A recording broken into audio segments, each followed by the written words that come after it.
El pasado 1 de junio, el gobierno del presidente Mauricio Funes cumplió su cuarto año de gestión.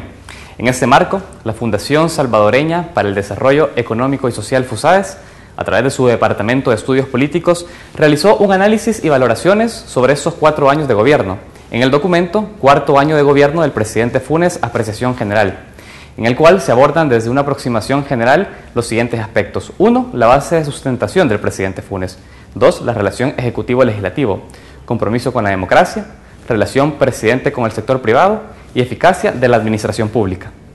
Esta mañana queremos analizar en detalle las conclusiones obtenidas de ese análisis, identificar los principales logros, desafíos y recomendaciones para el último año de gestión y trazar comparaciones respecto a las gestiones pasadas, además de definir el panorama político y social frente al cual asumirá un nuevo gobierno en 2014. Lo haremos con nuestro invitado de esta mañana, Luis Mario Rodríguez, director del Departamento de Estudios Políticos de FUSAES. Soy Saúl Hernández Alfaro, bienvenidos a Francamente.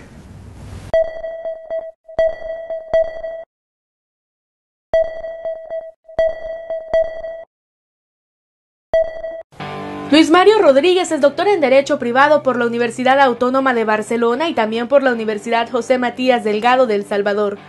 Cursó una maestría en Derecho Empresarial en la Universidad Antonio de Nebrija, en Madrid, y tiene un máster en Ciencias Políticas de la UCA.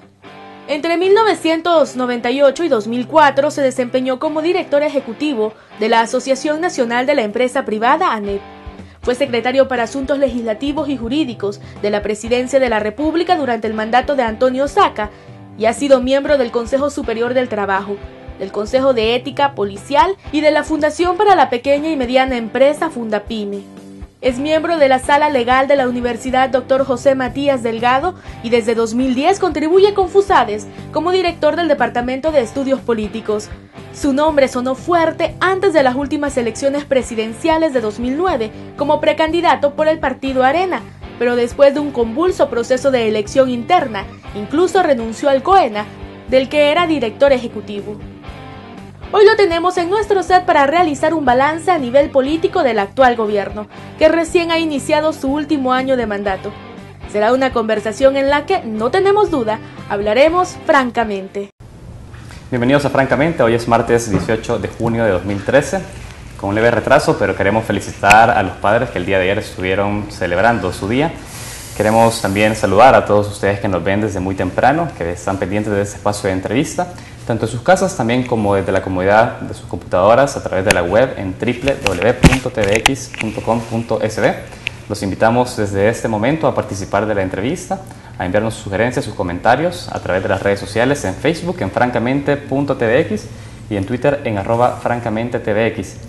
Esta mañana queremos hacer una lectura, un análisis también sobre el documento Apreciaciones Generales del cuarto año de gobierno del presidente Mauricio Funes, elaborado por el Departamento de Estudios Políticos de FUSAES. Esta mañana vamos a conversar específicamente con su director, el director de este departamento, Luis Mario Rodríguez, a quien quiero dar la bienvenida esta mañana a Francamente. Muy buenos días, Saúl, muchas gracias por la invitación, contento de acompañarlo a usted y a los televidentes. Me alegra que pueda estar en nuestro set. Sabemos que está en un proceso de recuperación y nos alegra también que pueda venir a compartir las apreciaciones de este documento. Sí, muchas gracias. Tuvimos por ahí un pequeño percance, pero gracias a Dios estamos ya nuevamente en pie y trabajando. Perfecto. Bueno, vamos a entrarle a este documento porque queremos conocer cuál es de fondo, ¿verdad?, las valoraciones que se hacen sobre estos 4 años de gobierno del presidente Mauricio Funes. Sabemos que son 5 los pilares en los cuales se basa el informe. El primero de estos habla de la base de la sustentación del presidente Funes. Yo quiero hablar de esto porque esto también remite a la construcción tanto del poder político en Asamblea Legislativa como poder político a nivel de sociedad civil, a nivel de las organizaciones sociales. ¿Qué apreciaciones hace FUSAES sobre esto? ¿Cómo ha construido poder también el gobierno del presidente Mauricio Funes en estos 4 años? Bueno, Saúl, muchas gracias. Nosotros en FUSAES lo que hemos hecho durante estos 4 años de gobierno es básicamente apreciar la manera en que el presidente de la República ejerce el poder desde el órgano ejecutivo. Intentamos no hacer valoraciones, no es un documento que interprete la realidad, sino que en teoría fotografía la realidad la presenta al lector para que el lector sea el que evalúe, el que saque sus propias conclusiones y el que vaya intentando también a través de sus declaraciones, de sus expresiones cuando se trata de organizaciones de la sociedad civil, que cambien las cosas. En este sentido, nuestro documento lo que hace es, primero, evaluar los apoyos del presidente de la República, políticos y sociales. Y en ese sentido hemos venido dándole seguimiento a la relación entre el presidente Funes y el partido que lo llevó al poder, el FMLN. Ha sido una relación errática en estos 4 años, digamos, de amor y odio, si lo queremos decir en buen salvadoreño, donde ha existido momentos de separación, momentos de encuentro. El último año vimos un presidente más cercano al FMLN y viceversa, un partido de gobierno también aprovechando los logros de básicamente los 4 años de gestión del presidente.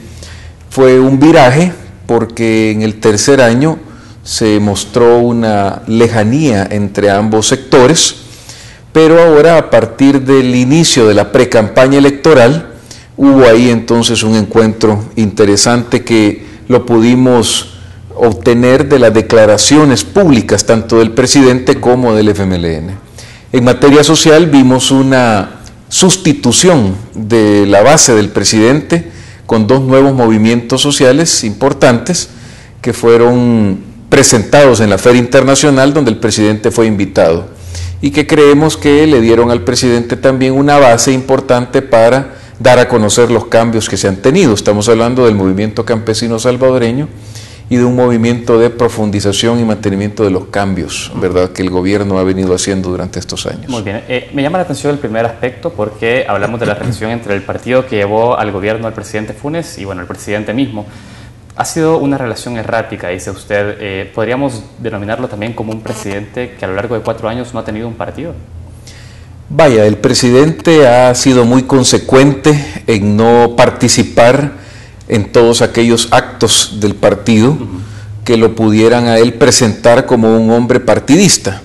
En ese sentido se ha mantenido alejado, ha tenido mucha prudencia, también no ha cedido a presiones para que el país entre al bloque ALBA, del que el Frente es afín totalmente. Vimos a sus principales liderazgos y al actual candidato reiteradamente en Venezuela, tanto cuando vivía el expresidente Chávez como una vez fallecido, participaron sus líderes en todos los actos fúnebres, pero el presidente Funes se ha mantenido, digamos, muy cauto en ese sentido.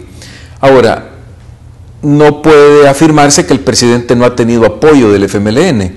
El Frente ocupa una cuota dentro del órgano ejecutivo natural, que no se puede criticar, que es parte del ejercicio del poder, porque a través del Frente el presidente obtuvo la presidencia, y entonces ocupa ministerios que le dan territorialidad de presupuesto. También hay apoyo del FMLN en la Asamblea. En el último año, ese apoyo del FMLN ha sido dentro del bloque de partidos que conforman GANA, PCN, PDC y Frente, donde además de algunas acciones que podemos conversar que cruzan todo nuestro documento y que tienen que ver con la crisis institucional, han apoyado al presidente en iniciativas legales que él ha necesitado para gobernar. Excelente. Cuando usted dice el presidente ha mantenido una postura cauta sobre la relación también que ha tenido con el partido, eso puede entenderse también como un avance en carácter institucional, en la medida que también no ha sido, como se ha visto en gestiones pasadas, una directa relación entre el presidente de un partido político y presidente de la República. Es decir, ¿eso no implica un avance en materia institucional? Mire, es relativo. En nuestro caso, la cultura política nos ha acostumbrado a que justo tengamos presidentes que se han comportado de manera diferente, algunos cercanos al partido que lo llevó al poder, otros como el presidente Funes, con una prudente lejanía, intentando no combinar su ejercicio presidencial con el ejercicio partidario. Los expresidentes, principalmente el presidente Saca, tuvo una participación muy activa dentro del partido, presidió el partido, se involucró en las campañas, portó el chaleco tricolor básicamente los 5 años de gobierno. Y digo que relativo porque en otras latitudes la participación del mandatario dentro de las actividades de partido son frecuentes, normales, caso español, donde vemos a todos los presidentes socialistas o del PP participando en todas las actividades de gobierno. Pero en nuestro caso, mientras no sigamos avanzando políticamente, a nuestro juicio en la fundación, es importante esa lejanía, esa prudencia, donde no se mezcla el ejercicio del poder con un ejercicio partidario que tiene intereses, digamos, muy legítimos, pero que pueden en algún momento chocar con los intereses generales que una nación espera de un gobernante. Así que vemos en este caso sí un contraste muy marcado entre el presidente Funes y principalmente la administración anterior. ¿Es posible llegar a una conclusión y decir la alianza entre el presidente Mauricio Funes y el FMLN, porque así ha sido catalogada por el presidente como una alianza? ¿Se puede ver como buena o mala? ¿Se podría hacer ese tipo de conclusión o cómo poder evaluarla? Es decir, porque han sido 4 años, han tenido en algún momento puntos de contacto y por otro muchas diferencias. En temas clave, ¿cómo ha visto usted esa relación? ¿Es una relación positiva para el país? ¿Ha sido una relación más bien que ha ido en detrimento de algunos temas? ¿Cómo análisis, o qué análisis hace más bien usted de esto? Bueno, nosotros en nuestro documento hemos medido la composición del gabinete durante estos 4 años y en ese aspecto el Frente ha ocupado ministerios importantes. No hemos visto cismas donde se haya apartado a la militancia del Frente dentro del Ejecutivo, excepto aquello que también registramos en nuestro documento en el caso del tercer año, cuando se sustituyó básicamente a la planta del FMLN en materia de seguridad, Manuel Melgar como ministro, el exdirector de la Policía Nacional Civil.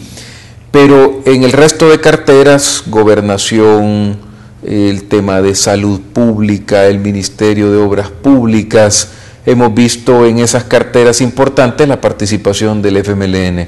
En el Ejecutivo también nosotros hemos venido dando un reporte en nuestro documento sobre las relaciones del presidente con la Asamblea Legislativa y básicamente todas las iniciativas del presidente para aquellos programas de gobierno que necesitan un soporte legal ha tenido apoyo del FMLN. Las diferencias principales con el Frente han sido más ideológicas que técnicas, si lo queremos poner así, porque hemos registrado en los 4 años esa distancia ideológica donde el presidente ha mantenido una prudencia en ese sentido. Al ser ideológicas y no técnicas, no ha puesto en riesgo en ningún momento la gobernabilidad del presidente. Bueno, efectivamente, no hemos visto un cisma donde el Frente, digamos, corte la relación con el presidente y empiece a exigirle, como le exigía antes, a los mandatarios anteriores, y que básicamente la crítica era muy fuerte. Es lógico, ahora es partido de gobierno, ¿verdad? Excelente. Yo tengo que ir a un primer corte y quiero que al volver hablemos también de esa correlación legislativa. Usted ya mencionaba un bloque de partidos, quiero que entremos en esa relación que se ha establecido también. Perfecto. Vamos a nuestro primer corte y enseguida volvemos a Francamente.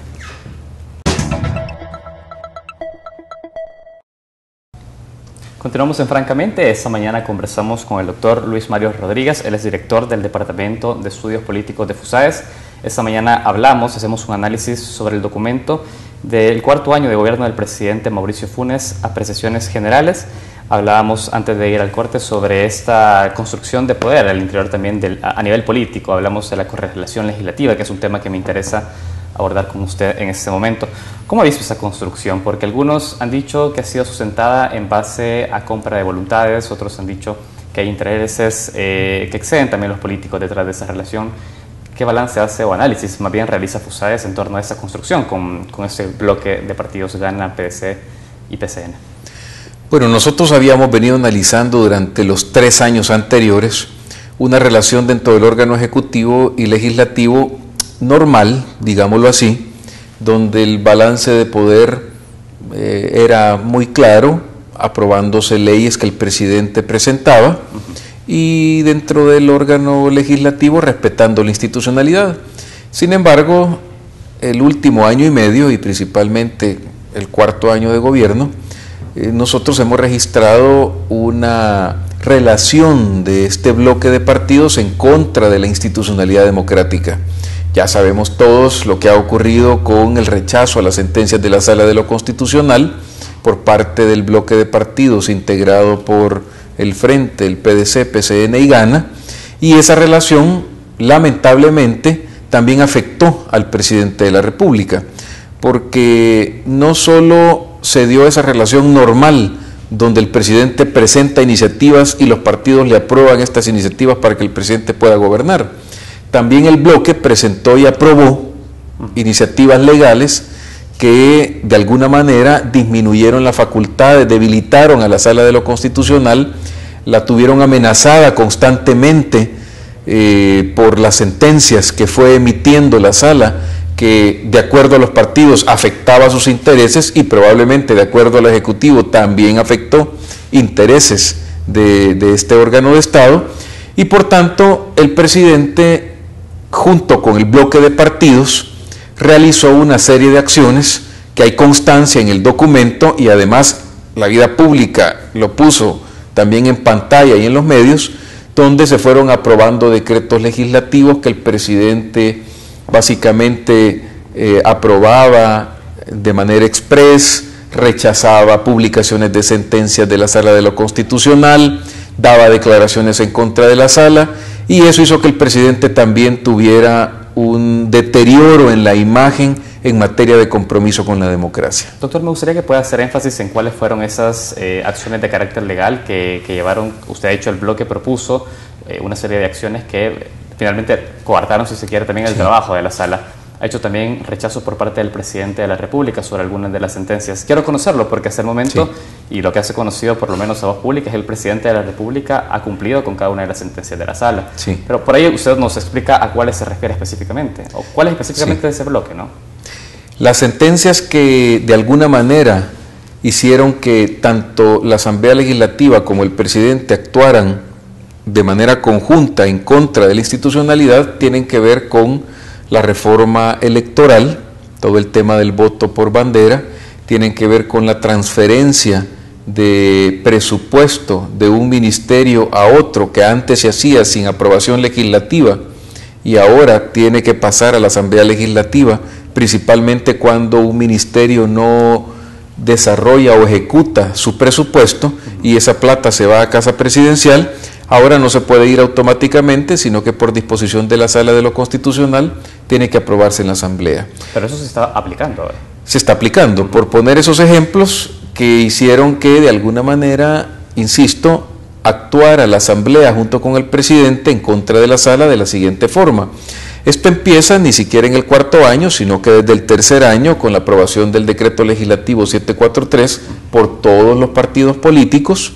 El presidente sanciona ese decreto de manera express. Este decreto, acuérdense que hacía que la Sala tuviera que tomar decisiones por unanimidad y ya no por mayoría, y entonces ahí tenemos un primer acto entre Asamblea y presidente. Luego vemos otros dentro del cuarto año de gobierno, que tiene que ver, por ejemplo, en primer lugar con el traslado de Belarmino Jaime, que era el presidente de la Corte Suprema de Justicia, de la Sala de lo Constitucional a la Sala de lo Civil. Luego otro decreto legislativo que permitía que la Corte Plena sesionara sin necesidad que el presidente de la Corte la convocara, porque en ese momento no estaban de acuerdo con quién estaba ejerciendo la presidencia de la Sala de lo Constitucional, para ellos era otra persona. El presidente también sancionó este decreto de manera express. Luego tenemos rechazos del presidente de la República a sentencias de la Sala de lo Constitucional que no quiso publicar en el diario oficial, ordenó que no se publicaran, como por ejemplo la ilegalidad del nombramiento de los magistrados de la Corte, de la Sala de lo Constitucional, del fiscal general de la República, que también fueron otras acciones. Luego tenemos apoyo del presidente de la República a la demanda que la Asamblea interpuso ante la Corte Centroamericana de Justicia, donde de acuerdo a la Asamblea, la Corte Centroamericana era competente para decirle a nuestra Sala de lo Constitucional lo que podía hacer o lo que no podía hacer. El presidente apoya esa gestión, e inclusive, aunque la Sala de lo Constitucional dijo que no era válido lo que la Corte Centroamericana de Justicia estaba haciendo, pues el presidente tachó de desacato lo que estaba haciendo la Sala de lo Constitucional. Entonces, esta serie de acciones, además de otras, como por ejemplo, habiéndose declarado ilegal la elección de los magistrados de la Corte Suprema de Justicia, el órgano ejecutivo, por orden del presidente, hace que la Policía Nacional Civil preste su apoyo para que tomaran posesión los magistrados que estaban electos de manera ilegal, y esa es otra acción que nosotros también vemos en contra de la institucionalidad. Y fíjese, aquí el tema, lamentablemente, Saúl, no tiene que ver con que nos dé gusto criticar al presidente por este deterioro institucional, ni a nosotros, ni a las más de 50 organizaciones que conforman Aliados por la Democracia, o a la UCA, o al Instituto Iberoamericano de Derecho Constitucional, o a CRE, o a todas las instituciones que hicimos un cuerpo común, un frente común en contra de todos aquellos que estaban maltratando a la institucionalidad. Nuestro negocio como sociedad civil es que el país funcione, y por tanto fotografiamos esto en nuestros informes para que ojalá los futuros gobernantes y en lo que resta de este año no repitan este tipo de conductas que internacionalmente también nos afectan. Ahora, el presidente de la República, y por ahí contrasta con esta apreciación que se realiza desde el análisis que usted me acaba de compartir, el presidente de la República en algún momento también se ha escuchado decir, bueno, hoy por hoy sí existe esta división de poderes, y el hecho de que existan estos conflictos entre poderes evidentemente registra que hay diferencias en cuanto a la forma, al criterio en el cual se hace tanto legislación, se hace en materia judicial y se hacen decisiones de carácter ejecutivo. Quiero conocer su opinión sobre esto, porque no es más bien la representación, es ese conflicto entre poderes, de que en realidad hay criterios que son disímiles, que hay un conflicto también en esto, pero precisamente porque hay una división de poderes, ¿no es por eso que sucede? Claro, la división de poderes es sana, esa separación, esa autonomía entre los órganos de Estado para que cada uno actúe de manera independiente. Eso es lo que fortalece y alimenta el sistema político y a la democracia. ¿Funciona hoy por hoy? Funciona. El problema es que la reacción ante la separación de poderes, ante la acción autónoma de los órganos, ha hecho que se reaccione por parte del presidente y del bloque de partidos en contra de uno de los órganos de Estado, en este caso de la Sala de lo Constitucional. Porque una cosa, Saúl, es que se esté en contra de una sentencia y por lo tanto se exprese el malestar por esa sentencia, que aunque no se comparte, se respeta. La otra cara de la moneda es que al estar en contra de la sentencia, yo contribuyo con los partidos a cercenarle facultades a la Sala de lo Constitucional, a amenazarla que voy a descabezar a la Sala de lo Constitucional, a demandarla ante un órgano que no tiene jurisdicción como la Corte Centroamericana de Justicia, a rechazar la publicación de sentencias en el diario oficial cuando lo mandata la ley y no le permite al presidente rechazarlas. Ya todo ese tipo de acciones, a constituir una comisión especial para que se investigue la elección de los magistrados de 2009 y tenerlos con el hacha en la cabeza, eso no es autonomía de los órganos de Estado. Esa es una reacción antidemocrática que de alguna manera violenta la institucionalidad y que siente un precedente que no es correcto en esa separación y en esa autonomía. Todos los casos que usted acaba de mencionar, entonces entiendo, bajo la precisión que se realiza, es que van orientados a atentar a la institucionalidad del país por parte del presidente de la República. Sin embargo, en la práctica me dice que eso funciona, es decir, es solo a nivel de carácter de apreciación, de carácter discursivo y de percepción sobre lo que el presidente ha hecho, más que en la práctica, doctor Rodríguez, porque si se ve en la práctica que la división de poderes sigue funcionando. En la práctica lo que sucedió es que todos estos decretos se dieron, pero por la presión de la sociedad civil se fueron cediendo, se fueron derogando, se fueron inaplicando, ¿ya? Por la presión de la sociedad civil, la Asamblea Legislativa terminó cumpliendo con las sentencias de la Sala de lo Constitucional. Entonces no fue un cumplimiento voluntario de parte del bloque e inclusive del presidente de las sentencias de la Sala. Pero ¿cómo puede determinar eso? ¿Cómo puede determinar ese escenario que no fue voluntario? Hombre, porque creo que todo mundo que estamos pendientes de la política en el país, nos dimos cuenta de la reacción de Aliados por la Democracia, de las organizaciones que pidieron la derogatoria del 743, que pidieron el respeto de las sentencias de la Sala de lo Constitucional, que demandaron el respeto al presidente y al bloque de partidos de todo lo que estaba ocurriendo. Es que fíjese, yo creo que estamos hablando en dos planos. Es correcto, los órganos de Estado tienen autonomía, no estamos en Nicaragua. Aunque aquí algunos quisieran concentrar todo el poder político de los tres órganos de Estado, no lo han logrado todavía, como en el caso nicaragüense o en el caso venezolano, donde están concentrados los órganos de Estado básicamente en el presidente de la República. En ese sentido, nuestro presidente no ha dado señales ni muestras. Nosotros le hemos dejado constancia. En los 3 primeros documentos dijimos que el presidente sacaba muy buena nota en su compromiso por la democracia. En el último, lamentablemente, se une al bloque de partidos y hace todas estas acciones en contra de un órgano de Estado. Entonces, la separación existe y están funcionando. Y en ese sentido, el sistema democrático sigue evolucionando. Pero hubo y hay amenazas que no son buenas para el funcionamiento autónomo de los órganos de Estado. Y esas amenazas son esos decretos en contra de la Sala, son esas comisiones especiales, son esas expresiones del presidente de la Asamblea Legislativa que a cada momento dice que todo está sobre la mesa, inclusive destituir a los magistrados de la Sala, porque así no funciona la democracia. De acuerdo. Yo le preguntaba justamente sobre esos planos que usted acaba de mencionar, sí, porque dentro del documento que de FUSAES señala que el informe señala que el bloque de partidos ha reproducido y quizá, menciona, superado las deplorables prácticas del pasado cuando el Ejecutivo era controlado por el Partido Arena. Sí. Y me llama la atención porque usted decía, distinto a otros países donde los 3 poderes del Estado están concentrados en la figura del presidente de la República, eso se señaló durante el gobierno del expresidente Saca, y en ese momento podríamos hablar si existía o no una plena garantía, un pleno funcionamiento de la división de poderes. Es decir, ¿realmente era peor ahora que en gestiones pasadas, específicamente en el caso del expresidente Antonio Saca? ¿Hablamos de una situación peor ahora? Mire, no hablemos solo del expresidente Saca, hablemos del expresidente Flores, del expresidente Calderón y del expresidente Cristiani.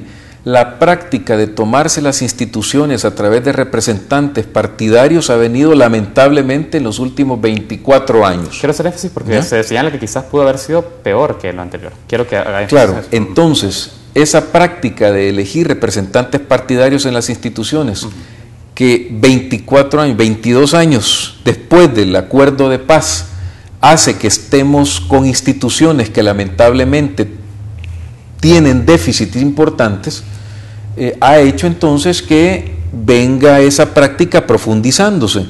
En las administraciones anteriores vimos representación partidaria dentro de varias instituciones, incluyendo la Corte Suprema de Justicia.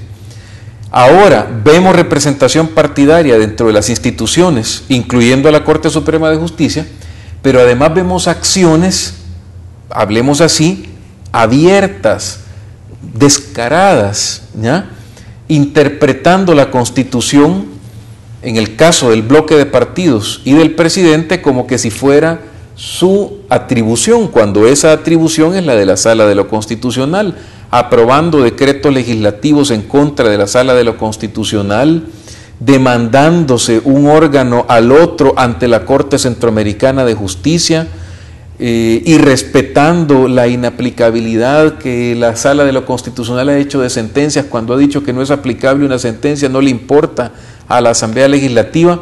Entonces, ese tipo de situaciones en el pasado no lo habíamos visto. Y esa gradualidad, si en el pasado veíamos que llegaban representantes partidarios a los órganos de Estado, ahora estamos viendo decretos y acciones conjuntas entre el presidente y el bloque de partidos en contra de la Sala de lo Constitucional. Esto puede avanzar y podemos llegar luego a una situación de anarquía que, por supuesto, lo que nos dejó la crisis institucional es una sociedad civil fortalecida, muy consciente de hasta dónde pueden llegar los políticos y, por tanto, ahora vamos a tener, digamos, más vigilancia en ese sentido. Doctor, ¿se entiende de fondo cuál es la preocupación también en el hecho de enviar acciones de ese tipo? Se habla de decretos, de acciones concretas de carácter legales también por parte de un bloque de partidos del presidente de la República contra un poder del Estado, pero podría pensarse también el hecho de que en el pasado eso no existió porque ese poder estaba ya debidamente dominado y controlado por parte del poder político en turno, y en este caso vemos que evidentemente hay una reacción frente a ese poder y que entonces sí es necesario avanzar en esas herramientas de carácter legal, lo cual digo es perjuicioso para el país, eso no se pone en duda, pero no podría interpretarse de esa forma, el hecho de que anteriormente sí estaba mayormente dominada o dócil los otros poderes de Estado frente al poder político desde el Ejecutivo. Mire, la mayoría de ataques en contra de la institucionalidad han surgido de la Asamblea Legislativa, del denominado bloque de partidos. En el pasado ese bloque no existía. Allá lo que se tenía era lo que ahora hace el partido de gobierno, de aliarse con partidos de derecha, ¿ya? Lo hacía Arena, aliándose también con partidos de derecha. Había un bloque entre Arena, PCN, PDC, ¿ya?, que lograban aprobar iniciativas legales. Allá es criticable los madrugones, la dolarización que se hizo de un día para otro, el Tratado de Libre Comercio con los Estados Unidos que no tuvo mayor discusión, iniciativas legales que muy probablemente son criticables y lo seguirán siendo.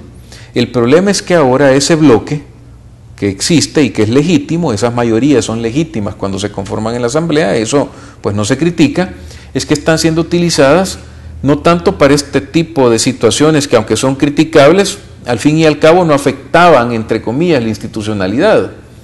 Hombre, afectaron al ciudadano, la dolarización, que todavía se discute si, digamos, respecto del ciudadano tiene beneficios o no. Yo creo que sí tuvo beneficios en su momento, ahora habrá que revisar ajustes, ¿verdad? Pero el problema es que ahora esos bloques dentro de la Asamblea Legislativa atentan contra la institucionalidad de manera abierta y manifiesta, y eso es lo que hemos intentado dejar constancia en el documento, donde pues hubo esta combinación con las acciones del presidente. Doctor, quiero ir cerrando este tema con lo siguiente, y es que se habla también de intereses por dominar algunas instituciones del gobierno, o más bien instituciones estatales, más que de gobierno, porque se habla también de la Corte, de la Asamblea Legislativa, se habla del Tribunal Supremo Electoral, se habla del Parlacen, se habla inclusive de la Corte Centroamericana de Justicia. Dentro del documento se dice que han estado llegando a esas instituciones que he mencionado diferentes referentes muy aliados al partido FMLN. Pero es decir, la pregunta ¿es posible dominar esas instituciones que yo le he nombrado cuando su naturaleza es ser precisamente entidades de carácter colectivo, donde las decisiones también pueden tener contrapeso al interior de estas mismas instituciones? ¿Es posible llegar a esa dominación total que se advierte en este documento?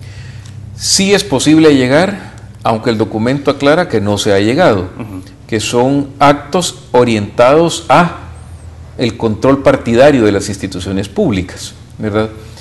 Nosotros lo que hicimos fue fotografiar declaraciones de los principales liderazgos del partido de gobierno.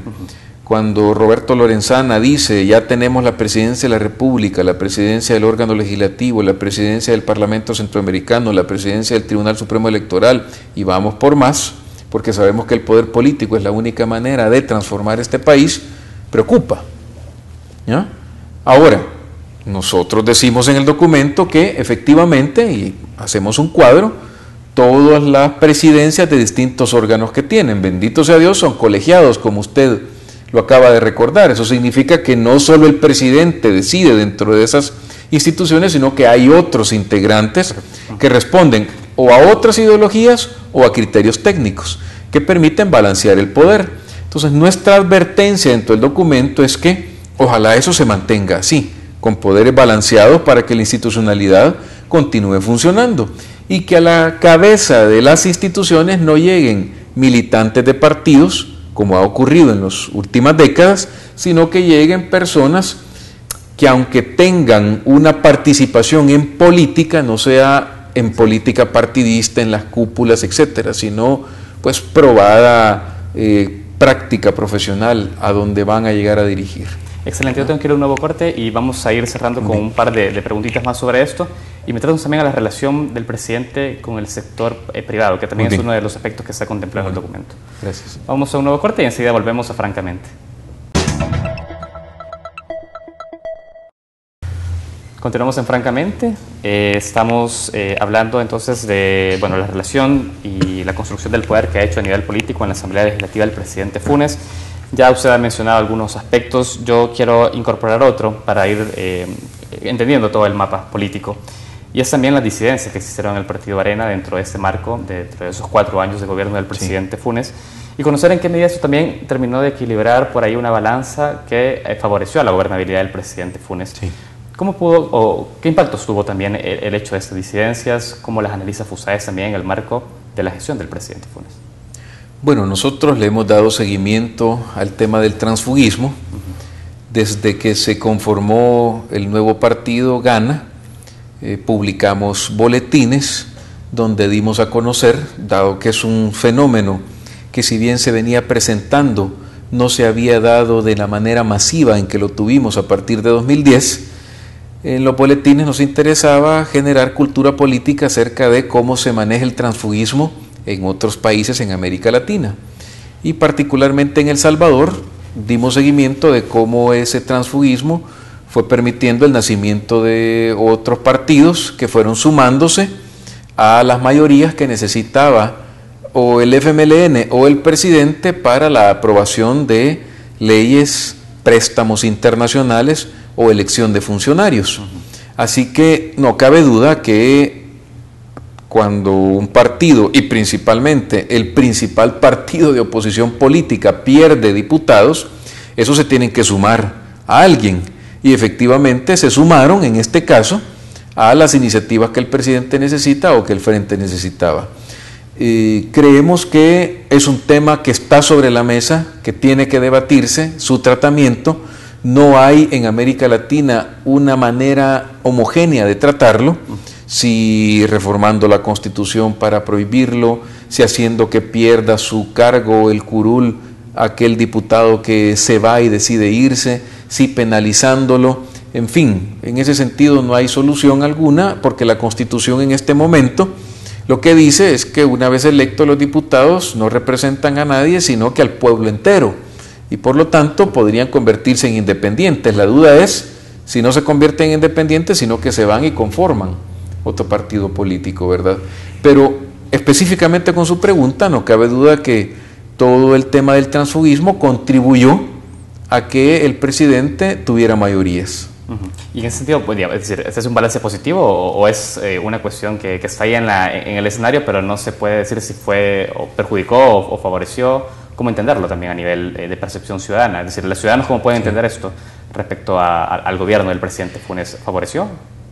Respecto del presidente Funes, digamos que le permitió conformar mayorías para aprobaciones de leyes. Ahora, hay recuentos de legislación donde no solo votaron aquellos que se fueron a conformar otro partido, sino que también votó el principal partido de oposición, Arena.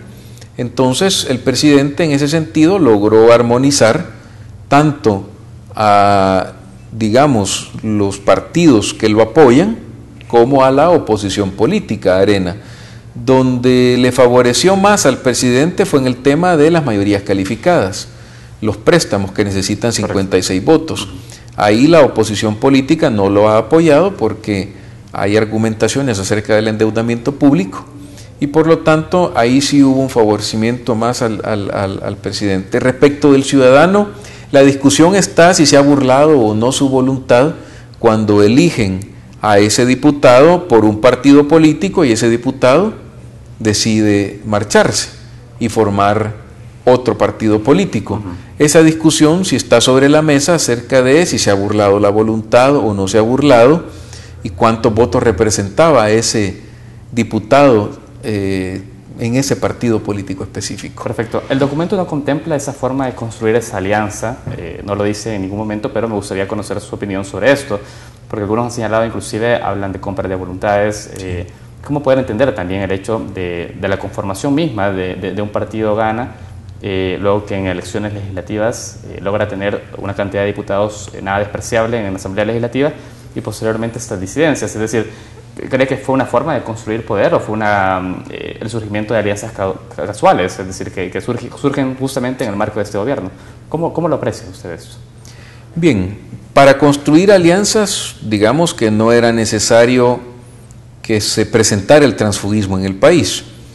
El presidente, como el primer ciudadano y el funcionario más importante, está obligado a construir esas alianzas, dialogando, discutiendo con la oposición política. Sin embargo, estos diputados creyeron que saliéndose del principal partido de oposición, conformando otro partido o manteniéndose en un bloque independiente como la Unidad por El Salvador, si no recuerdo mal, que se llama este bloque de 5 diputados, pues lo hicieron y entonces le han dado gobernabilidad al presidente.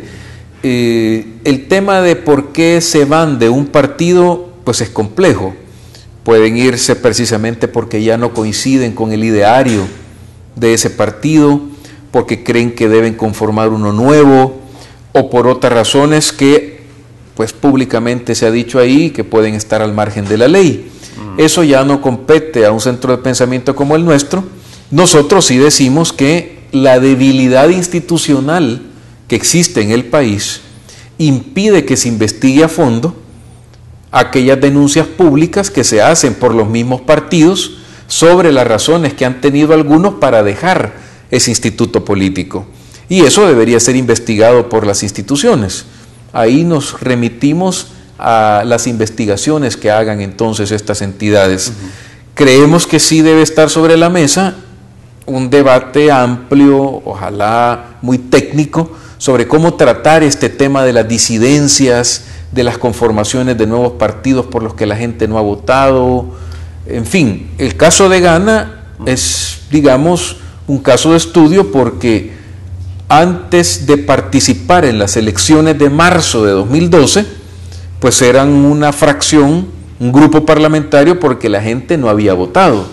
Pero en marzo de 2012, como usted muy bien lo menciona, participan en elección, ganan 11 diputados y por lo tanto están legitimados en ese sentido. Ahora, se menciona que si contaron con plata, con mucha plata o no, bueno, eso es aplicable a todos los partidos políticos. En el sentido de que no tenemos una legislación, porque a pesar que se aprobó la ley de partidos, le quitaron el corazón, no hay fiscalización de las finanzas públicas y por finanzas de partidos, y por lo tanto no puede conocerse ni el origen, ni quién le dona, ni cuánto utilizan, y por lo tanto puede eso poner también una nota digamos, oscura dentro del sistema de partidos salvadoreño. Pero en definitiva no es una crisis del sistema de partidos, más que usted dice, bueno, el tema si hubo compra de voluntades puede ser transversal a todos los partidos políticos en el país. Es un problema de partidos políticos lo que estamos viendo. Entonces, es un problema de debilidad institucional porque debería ser la Fiscalía, la Corte de Cuentas y otras entidades las que investiguen, la sección de probidad de la Corte Suprema, la que investiguen el patrimonio y las acciones que los diputados hacen para cambiarse de un partido a otro, ¿verdad? Entonces, después entiendo que usted sí remite a un carácter de compra de voluntades, ese transfugismo. Nosotros no hacemos esa valoración dentro del documento, ni tampoco creemos que esto afecte al sistema de partidos, el transfugismo como tal, por hoy. ¿Ya? Porque al final los partidos anclas, Arena, el FMLN, continúan. Tenemos partidos minoritarios, que es justo lo que nuestra Constitución establece, tener un pluralismo partidario, que están funcionando.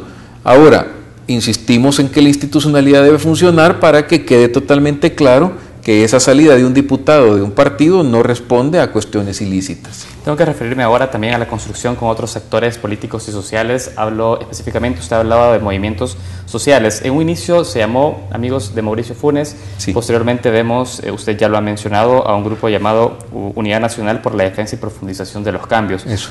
Ese cambio, ¿cómo lo he visto a lo largo de los 4 años? Es decir, se ve ahora un presidente Funes que ha logrado hacer impacto también a nivel territorial, con muchas comunidades, y se puede entender también a partir de la aplicación de las políticas de carácter social. Pero ustedes ¿cómo ven esta base social que se está construyendo alrededor de la figura del presidente Funes? Finalmente es una base social que puede ser representada en votos para el FMLN. ¿Cómo entiende también esa construcción? Quiero conocer su precisión sobre esto. Bueno, nosotros vemos un contraste entre las relaciones que el presidente ha podido tejer con movimientos sociales respecto de las que ha hecho con el sector privado. Con el sector privado se ha deteriorado, llegando al extremo inclusive, como bien relacionamos en el documento, de cortar las relaciones con la máxima gremial del sector privado. Nos preguntaban, ¿pero por qué solo evalúan a la ANEP? Porque nos interesa tener una unidad de objeto. Nuestro objeto de estudio en el documento se llama Asociación Nacional de la Empresa Privada, que representa 49 gremiales, más de 15.000 empresarios, y que por lo tanto ahí vemos un deterioro absoluto en las relaciones entre el presidente y el sector privado, que no ayuda a la seguridad jurídica, que no ayuda a la atracción de inversión, al crecimiento económico y a la generación de empleo.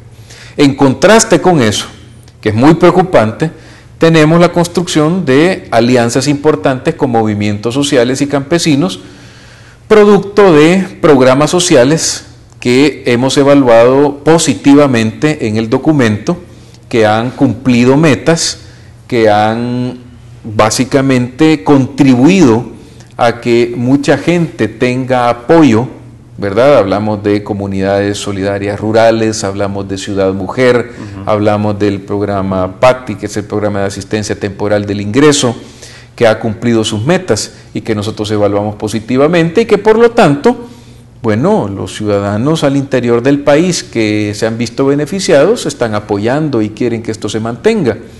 Vemos ahí también que el presidente ha tenido, a nuestro juicio, el buen tino de mantener programas sociales que venían principalmente de la administración anterior, y eso es importante.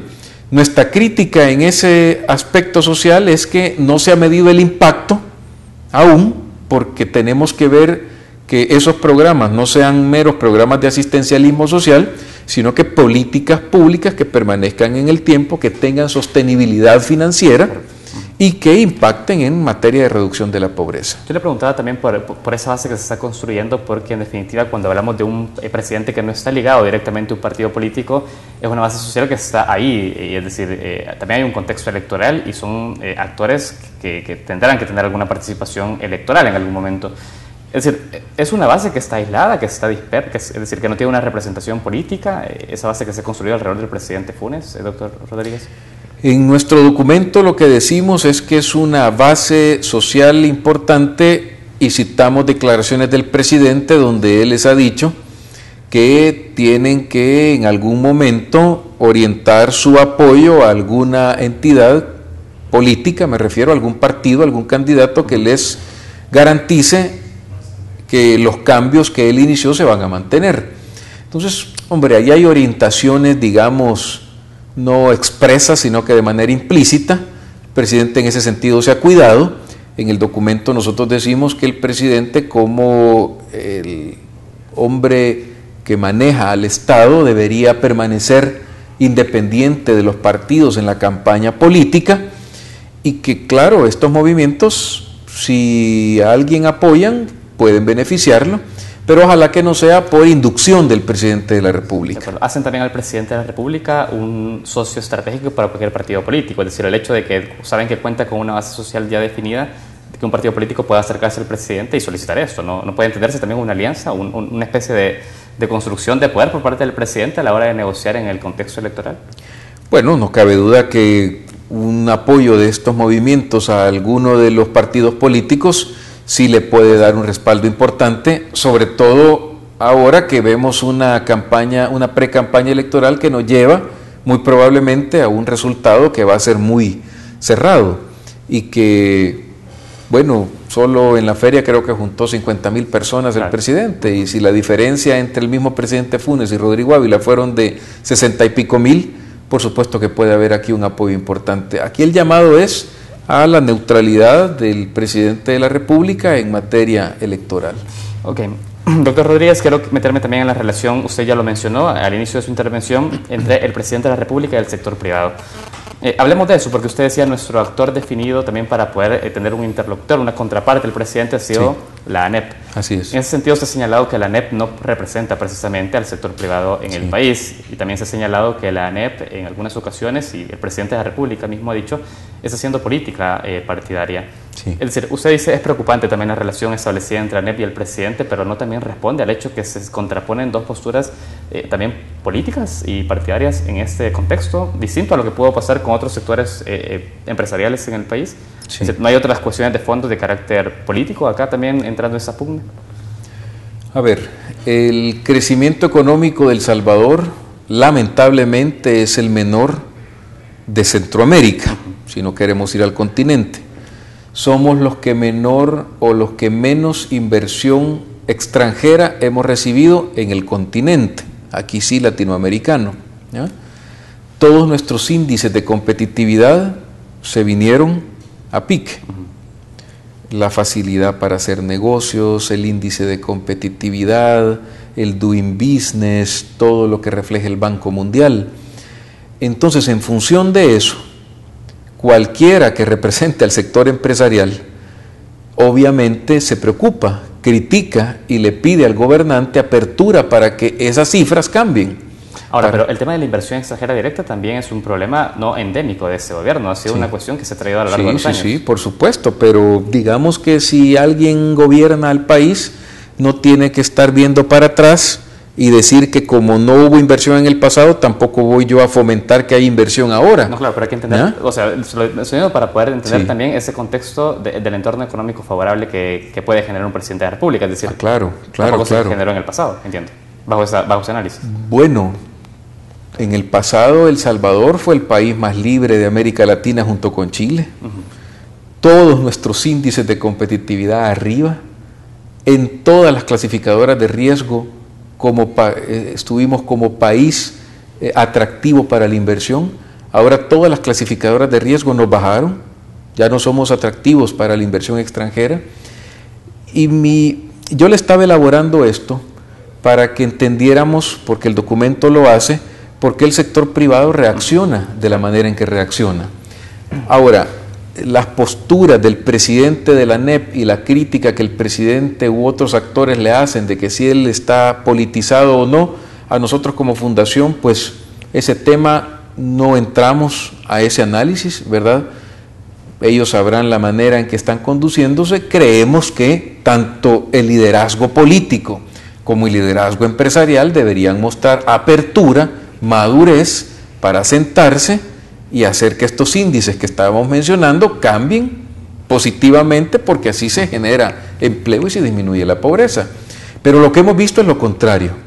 Hemos visto culpas recíprocas, recriminaciones, ofensas, hemos visto una diatriba del presidente en contra del sector privado bastante grande, y el sector privado respondiéndole también con discursos que irrespetan a la figura de la presidencia de la República, y esto no contribuye al crecimiento de la economía ni a la seguridad que se necesita. Entonces, nuestro documento lo que hace es, bueno, ante esa crítica, nosotros registramos acciones que también no habíamos visto antes.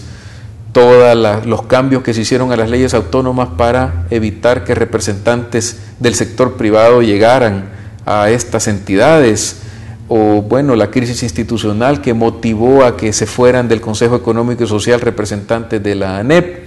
Fíjese en las autónomas. Yo fui director ejecutivo de la ANEP 6 años. Se elegían representantes, van a las autónomas y observan qué está sucediendo, y también con su visión empresarial intentan que esa entidad vaya caminando, digamos, hacia el futuro. Ahora, el presidente no rechaza la participación del sector privado dentro de las autónomas. Dice que se va a abrir y que ya no solo van a venir representantes de la ANEP, sino que de otros sectores. Y por lo tanto, ya no elige la ANEP a sus representantes, sino que las elige él, ¿no? ¿Cuánto tiempo pasamos sin Instituto de Acceso a la Información Pública? Porque el presidente rechazó las ternas de la ANEP, de los sindicatos, de las asociaciones de periodistas, y después de tanta presión de la sociedad civil, después que la Sala de la Constitucional tuvo que intervenir para declararle inconstitucional un reglamento que él mismo se aprobó y donde él se autodaba una atribución de rechazar a esos representantes, hasta ahí pudo nombrar.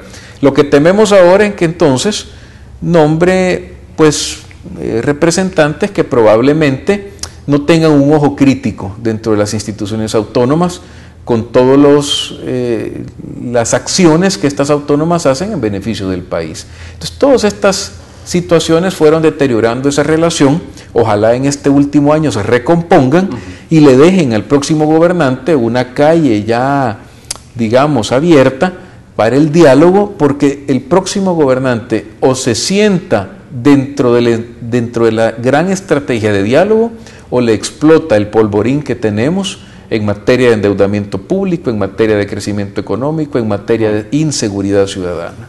Yo se lo planteaba en un inicio de esta relación y incorporaba también esa variable que no sé si ustedes también se incorporan en ese estudio, que es, bueno, una discusión también política, es decir, la contraposición de una postura política clara por parte de una gremial empresarial y por parte del presidente de la República. Sí. Usted dice, bueno, esperemos que en ese próximo año pueda existir ese acuerdo y deje abierto también el camino para un próximo gobernante. Estamos en un contexto electoral, ¿usted cree que eso va a ser posible? Sobre todo porque se ve también a nivel discursivo y a nivel de percepción que ninguna de las posturas piensa ceder en ese sentido. Es decir, ahora se recrudece un poco más el discurso, las posiciones se presentarían un tanto más antagónicas y no sé si se va a lograr ese espacio de armonía que usted esperaría en ese contexto. ¿Usted cómo lo ve? Porque también estamos pensándolo en miras a un proceso electoral, hay posturas claras, ¿cómo lo ve? Es muy difícil, lamentablemente, que se recomponga esa relación. No es imposible, pero sí hemos visto un presidente que ha encontrado en el discurso conflictivo contra el sector privado la estrategia para mantenerse con una popularidad importante, y vemos también a una iniciativa privada que no encuentra nada positivo en el gobierno, y esas son posiciones, a nuestro juicio, como fundación extremas, porque no todo es negativo de este gobierno. Ha encauzado, aunque a regañadientes, con el caso del Instituto de la Información Pública, pero ha encauzado que tengamos acceso a información. Vaya, nuestro documento está fundamentado en 18 informes de distintas instituciones que obtuvimos a través de la ley de acceso. En lo social ya dijimos que valoramos positivamente varios de los temas. En materia de combate a la corrupción, a pesar que se mencionan casos, el ámbito de obras públicas, que digamos era el emblemático donde más corrupción se mencionaba, vemos que también ha mostrado mucha transparencia el ministro Gerson Martínez. Entonces, en ese sentido, hace falta madurez para reconocerle eso al gobierno, y luego hace falta madurez de la presidencia de la República para reconocer que hay enormes problemas en todos estos índices que no los maneja la ANEP ni FUSADES, los maneja el Banco Mundial, el Banco Interamericano, el Doing Business y todas estas entidades que son ellos los que dicen, y las clasificadoras de riesgo, que estamos mal. Es mayoritariamente la población la que todavía no encuentra en las estrategias de seguridad una solución a todas sus preocupaciones diarias que están extorsionando o asesinando. Entonces, esos problemas también el presidente debe abrirse y ojalá hablar con todos los sectores, no hablemos solo del sector privado, sino dialogar con todos en este último año para dejarle allanado el camino al siguiente gobierno. Excelente. Usted ha hecho a lo largo de esa entrevista y ha señalado algunas políticas en las cuales existen, por supuesto, deficiencias y también existen logros. Usted ya lo ha mencionado justamente ahora. Yo tengo que ir cerrando la entrevista, pero también hay un aspecto eficacia de la administración pública. Hemos tocado algunos temas de carácter social, de carácter económico. ¿Qué otros aspectos están contemplados también dentro del informe que es necesario rescatar para un análisis no solo del próximo año, sino también de las gestiones que vienen? Porque sabemos que también se ha tocado el tema de vivienda, se ha tocado el tema empleo. ¿Qué perspectivas o qué análisis se hace a futuro de esos temas por parte de FUSADES? Sí, es un muy buen punto, Saúl. Nosotros estamos intentando generar una cultura de evaluación de las promesas de campaña de los gobernantes y de las políticas públicas que incluye ya en su plan quinquenal una vez electo mandatario, presidente de la República. De tal forma que nuestra evaluación es distinta a la que hace, por ejemplo, nuestros colegas del Departamento de Estudios Económicos o de Estudios Sociales en FUSADES. Nosotros registramos cuál fue la promesa de campaña del presidente y cuál es el estatus de esa promesa a 4 años de haberla hecho. Si allá dijo que iba a generar 100,000 empleos en 18 meses, y llevamos, pues, más de 18 meses, ya llevamos 4 años, ¿ya? Y ha generado 75,000, 76,000 empleos, ¿ya? Digamos que no está cumplida la promesa. Esos 100,000 empleos tuvieron que generarse en 18 meses y en 4 años, que ya son más de 40 y pico meses, se llevan 70 y pico mil de empleos. Si dijo que en los 5 años iba a generar 25,000 viviendas de interés social, ¿ya? Si a 4 años lleva 3,400 viviendas, tiene un cumplimiento de aproximadamente 13-14%. Entonces vemos que ahí hay un incumplimiento. Vaya, hay situaciones como dato duro que hay que mencionarlas, aunque también damos lo positivo. Si dijo que iba a hacer 14 sedes de Ciudad Mujer y lleva 4, prevé él que va a construir 2 más al final de su gestión, pues digamos, abramos comillas, promesa incumplida, en el sentido de que no hizo 14 sedes, sino que se va a quedar con 6. Pero en esa promesa, si nosotros acotamos y decimos, primero el presidente explicó que no hay plata para hacer las 14 porque se tuvieron que reorientar fondos por las catástrofes que hemos tenido, huracanes, etcétera, y las que hizo han tenido reconocimiento internacional e inclusive se están ya aplicando el mismo modelo en otros países, ahí reconocimos. Luego hemos hablado de los proyectos estratégicos de inversión pública, como el Puerto de la Unión, como el Citrams, el Aeropuerto Internacional, la represa del Chaparral, donde vemos retrasos importantes de millones de dólares que se siguen pagando en intereses, de falta de competitividad del país porque no se ha construido esa infraestructura y que por lo tanto ahí tenemos también un incumplimiento importante, ¿ya? Se evalúa también el tema del agro. Ahí el problema que hemos visto es la variación continua de ministros, ¿ya?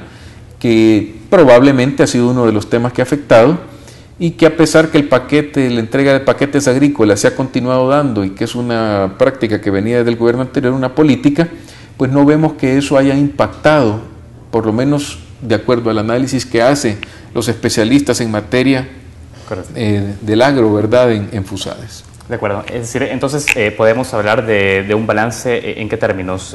Respecto a las promesas que se ejecutaron, o más bien que se prometieron ahí en el marco de la campaña, y el plan quinquenal con la gestión efectiva. Lamentablemente un balance negativo, porque no hemos mencionado también en el tema de educación y salud, que hay una evaluación, digamos, muy peligrosa por lo siguiente, peligrosa en el sentido de lo que se evalúa. Resulta que, de acuerdo a la mayoría de encuestas, ¿ya?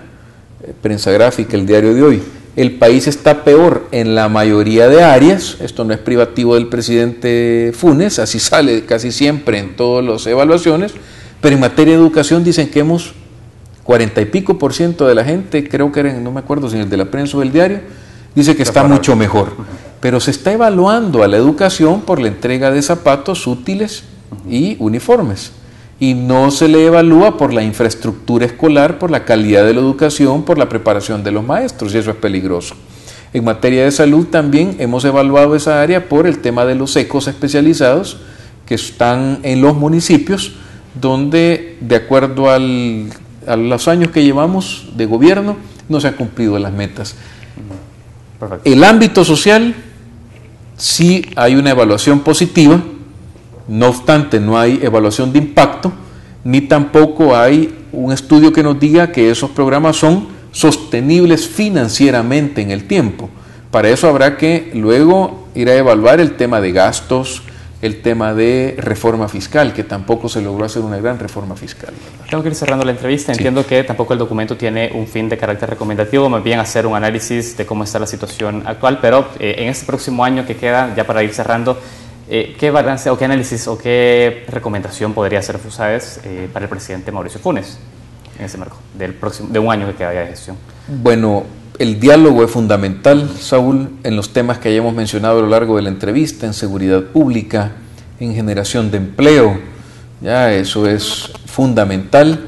Es importante mantener mucha prudencia en este año electoral, porque si estamos ya mal en indicadores la época electoral siempre genera incertidumbre y por lo tanto los inversionistas muy prudentemente dejan de invertir y eso puede generar un impacto negativo en la economía.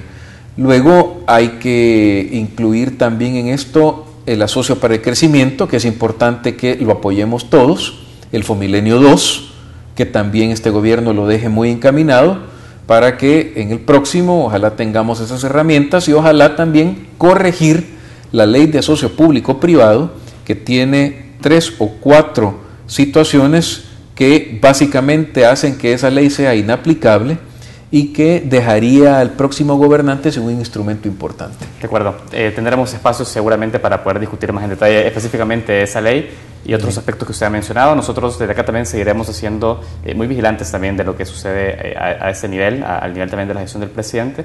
Y por supuesto usted estará invitado para seguir opinando. Muchas gracias, sobre esto. Le agradezco también su tiempo. Gracias. Le agradecemos también a ustedes que nos acompañaron durante esta mañana. Recuerden que esta entrevista la podrán encontrar en nuestro canal de YouTube en las próximas horas y también en reprise a las 11 de la noche. Muchísimas gracias. Perfecto.